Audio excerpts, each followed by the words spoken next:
এই ট্রিপটা প্ল্যান করি আমি আজ থেকে প্রায় 1 মাস আগে, কিন্তু কিছু কারণবশত অনেকবার ক্যান্সেল হওয়ার পরেও ভগবানের আশীর্বাদে ফাইনালি আজ আমরা বেরিয়ে পড়েছি বাড়ি থেকে। তো আমাদের প্রথমে যাওয়া উদ্দেশ্য ছিল কলকাতায় কিছু কাজ ছিল, দেন আমাদের কাজ তাড়াতাড়ি শেষ হয়ে যাওয়াতে আমরা সেখান থেকে মায়াপুর চলে যাই। তো আজকে এই ভিডিওতে সম্পূর্ণ ডিটেলস থাকবে রায়গঞ্জ টু মায়াপুর। তো সবথেকে প্রথমে আমরা বাড়ি থেকে 2 ঘন্টা ট্রাভেল করে বাইক রাইড করে পড়েছি যাই রায়গঞ্জে গিয়ে সবথেকে প্রথমে আমরা কিছু জিনিসপত্র কিনে নিই আমাদের যেটা প্রয়োজনীয়। তারপর আমরা রাতে ডিনারটা কমপ্লিট করে ট্রেনে খাওয়ার জন্য কিছু স্ন্যাক্স নিতে চলে আসি রায়গঞ্জের ফেমাস ভেজ রেস্টুরেন্ট নটখাটে, এবং সেখান থেকে বেরোয় আমরা চলে যাই স্টেশনে, যেহেতু আমাদের ট্রেনের টাইম ছিল 9টা 45। তো সেখানে প্রায় আমরা আধা ঘন্টা আগে পৌঁছে যাই। এটা আমাদের লাগেজ, আর বাবা এদিকে মায়ের সাথে কথা বলছিল। তো তারপরে আমরা এখানে অনেকক্ষণ ওয়েট করার পরে আমাদের ট্রেন আসে। তার আগে কিছু কথা না বললেই নয় যে এই ট্রিপটা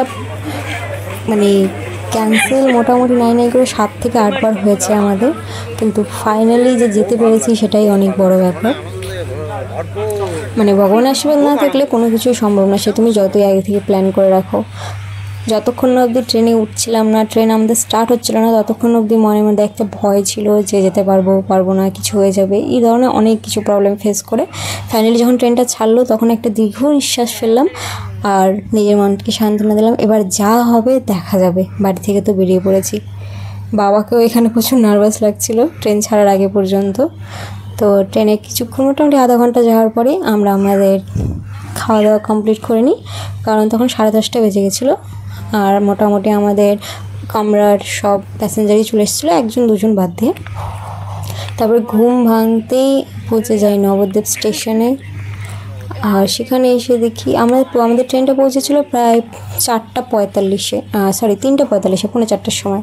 আর এই হলো অবস্থা ফেসের, যাচ্ছে তাই অবস্থা। তো এদিকে বাবা ব্যাগ নিয়ে হাঁটতেছিল আর এদিকে আমি পিছন যাচ্ছিলাম। ওয়েদারটা ছিল কিছুটা এরকম, কিন্তু স্টেশনে প্রচুর প্যাসেঞ্জার ছিল, অনেকে ঘুমাচ্ছিল, অনেকে তাদের ট্রেনের জন্য ওয়েট করতেছিল। তো আমরা এদিক থেকে আস্তে আস্তে হাইওয়ে ওভারব্রিজের উপর দিয়ে স্টেশনের বাইরে চলে আসলাম এবং আমাদের ট্রেনটাকে টাটা বাই বাই করে দিলাম। আর তারপরে বাইরে এসে আমরা একটা শেয়ারিং টোটো করে নিই, যেটা আমাদের পড়েছিল 20 রুপিস পার হেড। তার আগে বলে দিই, রায়গঞ্জ থেকে নবদ্বীপের ট্রেন যেহেতু আমাদের স্লিপারে ছিল, তো আমাদের পড়েছিল 225 টাকা পার হেড, আর এদিকে পড়েছিল 20 টাকা করে টোটো ভাড়া থেকে আমরা চলে এসেছিলাম ঘাটে।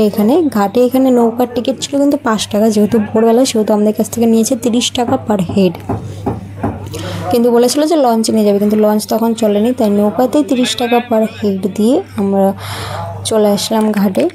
এবং এখান থেকে ঘাট পার হতে মোটামুটি সময় লেগেছিলো 10 মিনিটের মতো। আর এই হচ্ছে আমাদের নৌকার।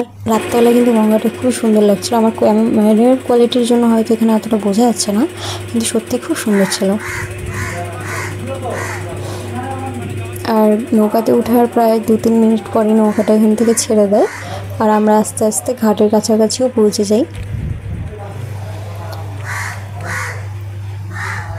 আর এখানে আমরা ঘাট থেকে নামার সময় প্রচণ্ড ভিড় ছিল, অনেকে সাইকেল নিয়েছিল, আর বেশিরভাগ মায়াপুর যাত্রীরাই ছিল, লোকাল থেকেও ছিল না অত ভোরের দিকে। তো এখান থেকে বের হয়ে প্রথমে ভেবেছিলাম হেঁটে যাব, কিন্তু যখন শুনলাম অনেকটা দূর, তারপরে আমরা আবার একটা টোটো করে নিই, যেটা শেয়ারিং ছিল। এটা আমাদের 20 টাকা পার হেড পড়েছে। অ্যাকচুয়ালি এখান থেকে 10 টাকা করে নেয়, তো 20 টাকা পড়েছে। তো তারপরে এখানে এসে আমাদের শুধু হয় রুম খোঁজার পালা। তো সব থেকে প্রথমে এই কুটিরে গেছিলাম, এটা ছিল বোধহয় চৈতন্য মঠ না চৈতন্য কুটির কিছু একটা ছিল নাম। তো এখানে সব থেকে প্রথমে কৃষ্ণের দর্শন করে আমরা বেরোয় যাই, কারণ এখানে রিসেপশনে কেউ ছিল না যাদের সাথে আমরা কথা বলবো, এবং পরে জানতে পারি যে এটা ফুল ছিল, এখানে কোনো একটা রুমও অ্যাভেলেবেল ছিল না। তো আবার হাঁটা শুরু করলাম নিজের রুম খোঁজার উদ্দেশ্যে, কারণ আমরা সেখানে পৌঁছে গেছিলাম প্রায় 4:30টার দিকে। আর 4:30টায় হচ্ছে তখন ভোরের মঙ্গল আরতির সময়। তো মঙ্গল আরতি প্রায় শেষের দিকে আমরা মন্দিরের ভিতরে প্রবেশ করি, এবং আশেপাশে যত মঠ ছিল, যত রুম অ্যাভেলেবেল ছিল, গীতা ভবন বলো, ওখানে গীতা ভবন রয়েছে, গদা ভবন রয়েছে, চৈতন্য মঠ রয়েছে, শিবি রয়েছে, অনেক ধরনের রয়েছে, কিন্তু কোথাও আমরা রুম পাইনি। তো সকাল 6টার দিকে আমরা বাইরে বেরোই। প্রায় 2.5 ঘন্টা রুম খোঁজাখুঁজির পরে আমরা এই কাকুর দোকানে বসে, একদম এটা 4 নম্বর গেট, এটা 4 নম্বর গেটের অপোজিটে এই কাকুরের দোকান। চা খেয়ে বাবা চলে গেছিলো রুম খুঁজতে। তারপরে বাবা এসে আমাকে বললো যে একটা রুম পাওয়া গেছে। তারপরে এই গিরিধারী যাত্রী নিবাসে আমাদের এখানে একটা রুম পেয়েছি। তো এখানে একটা না 2-3টা রুমই অ্যাভেলেবেল ছিল। তো তার মধ্যে সব থেকে প্রথমে আমাদেরকে দেখিয়ে দেয় এই নিচের একটা রুম। নিচের একটা রুম ছিল খালি। রুমটা এমনি দেখতে ভালোই ছিল, কোনো অসুবিধা ছিল না, কিন্তু যেহেতু নিচে ছিল কোনো ভেন্টিলেশন ছিল না, প্রচণ্ড গরম আর বিভৎস এক ধরনের খুব বাজে একটা স্মেল আসছিল ঘরের মধ্যে। আর বাথরুমটা খুব একটা পরিষ্কার ছিল না এখানে। তো এই রুমটা আমরা নিইনি। এই রুমটার রেন্ট চেয়েছিল প্রায় মনে হয় 600 টাকা না 700 টাকা এরকম কিছু একটা চেয়েছিল। তো রুমটা আমার মোটেও পছন্দ হয়নি। তার মধ্যে জানলাও খোলা যাবে না, সব সময় জানলা খুললে বাইরে থেকে সবাই মানে দেখতে পারবে। আর একটু ভেন্টিলেশন আর একটু প্রাইভেসির তো অবশ্যই প্রয়োজন। তো এই রুমটা না নিয়ে আমরা চলে যাই ওপরে, মানে ওপরে বলতে 2nd ফ্লোরে, হ্যাঁ টপ ফ্লোর 2nd ফ্লোর যাই বলো। আর আমাদেরকে হোটেল থেকে দিয়ে দিয়েছিল 2টো ছোটো ছোটো সাবান। আর এই রুমটা লাস্টে আমরা ফাইনাল করি। এটা একটা ভালো ডাবল বেডের রুম ছিল, রুমটাও ভালো ছিল, ভেন্টিলেশনও ভালো ছিল, একদম টপ ফ্লোরে ছিল, যেহেতু গরম কিন্তু খুব একটা বেশি ছিল না। আর এই হচ্ছে আমাদের পুরো রুম, লাগেজ, আমি। তার সাথে সাথে এই হচ্ছে আমাদের বাথরুম, অ্যাটাচ বাথরুম ছিল, বাথরুমটা বেশ পরিষ্কারই ছিল। সব মিলিয়ে রুমটা মোটামুটি ঠিকই ছিল। আর রুমটা আমাদের রেন্ট নিয়েছিল প্রায় 800 টাকা। এই রুমটার রেন্ট আমাদের পড়েছে 800 টাকা মনে হয়, হ্যাঁ 800 টাকা। আর লজটার নাম হলো গিরিধারী যাত্রী নিবাস, রুম নাম্বার A6। আর তার সাথে আমাদেরকে 2টো সাবান দিয়েছে মেডিমিক্সের। এটা double bed room, non AC. বাথরুমটা বেশ পরিষ্কার, ঘরগুলো মোটামুটি পরিষ্কার আছে। এই তো তোমাদের একটু সাইডটা দেখি। এটা আমরা আছি 2nd ফ্লোরে, পুরো সিসিটিভি ক্যামেরার আন্ডারে, সিসিটিভি ক্যামেরাও রয়েছে, সুন্দর এখানে ভিউ রয়েছে, বালকনি রয়েছে। এটার উপরে আরও রুম রয়েছে কিন্তু এগুলোতে যাওয়া যাবে না। তো এই সাইডে বালকনি রয়েছে, তোমাদেরকে বালকনিটা দেখিয়ে দিই।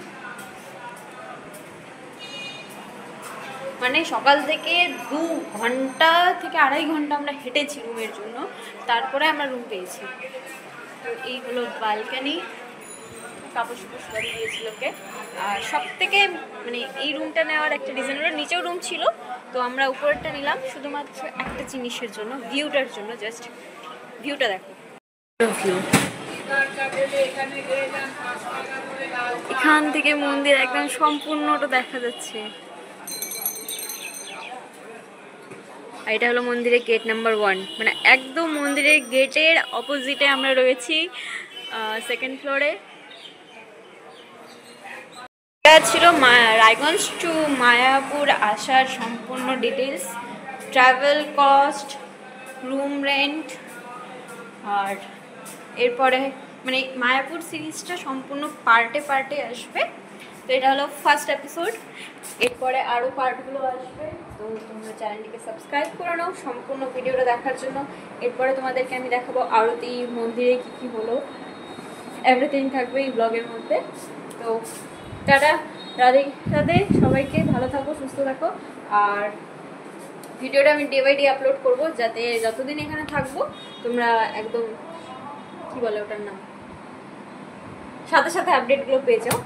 তো দেখা হচ্ছে নেক্সট ব্লগে, ততক্ষণের জন্য চ্যানেলটিকে সাবস্ক্রাইব করে বেল আইকনে ক্লিক করে দেবে। টাটা।